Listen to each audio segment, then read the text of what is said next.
Tyson Fury and Deontay Wilder conclude their trilogy Saturday night in Vegas. I'm Robin Lundberg here with Chris Mannix. And Chris, when you look at this fight, obviously there's going to be some motivation for Wilder. Obviously he comes in with that same punching power, but it's going to be tough for many to pick him considering how much he was picked apart by Fury in the last bout.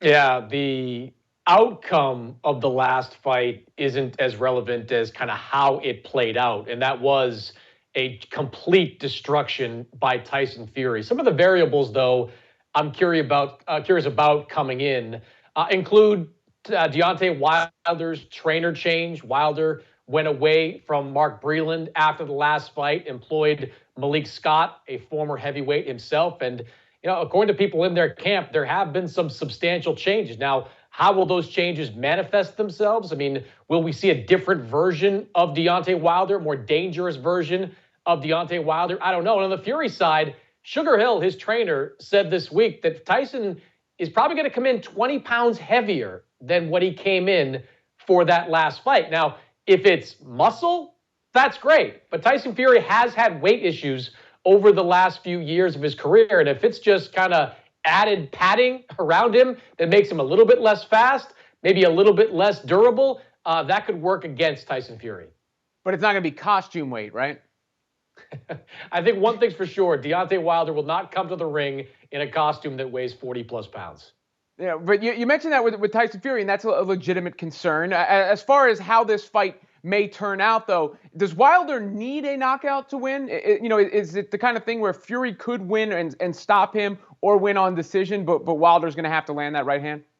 Yeah, I think Wilder has to win by knockout. It's not just a case of him having to do that against a fighter like Tyson Fury. He's had to do that against virtually everyone, at least at the top level in his career. You go back to his second fight against Luis Ortiz. He was losing every single round of that fight before he connected with the right hand that put Ortiz down. And out of the first fight against Tyson Fury, he would have lost on the cards if he didn't have those two knockdowns in that fight. So even people that are the staunchest supporters of Deontay Wilder, they know he's not going to win a decision against Tyson Fury. The question is, can he fight differently? Can he be more active? Can he move forward in this fight? That's another factor here. Wilder spent a lot of time in that second fight moving backwards, which took a lot of his power away.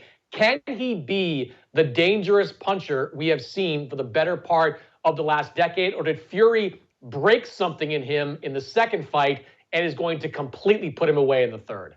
How about the ramifications here, right? Because in some ways, Wilder's kind of fighting for the future of his career. And then for Fury, there's no Anthony Joshua fight sitting out there anymore. Yeah, I mean, look, there's a pile of money to whoever wins this next fight, whether it is against Dillian Whyte later on this year. That's a mandatory fight the WBC could call for. And look, if Joshua beats Usyk early next year, we're probably right back where we started in the middle of next summer, looking at a Fury-Joshua fight, a Wilder-Joshua fight. So Fury has a lot of financial incentive. When I think about Deontay Wilder, though, I think about legacy in this fight. Look, I'm a Hall of Fame voter, Robin. If Deontay Wilder can't beat Tyson Fury, I don't know how I can vote for him for the Hall of Fame. I mean, look, he has been a heavyweight title holder for 5.5 years. He has a sterling record. He has one of the best knockout percentage in heavyweight boxing history. But his resume is paper thin. He has one quality win, one fighter he's beaten. That's Luis Ortiz, and he's done it twice. There really isn't another quality win on that resume. So if you're Deontay Wilder, at stake is that piece of the heavyweight title, but at stake might be your spot in the Boxing Hall of Fame.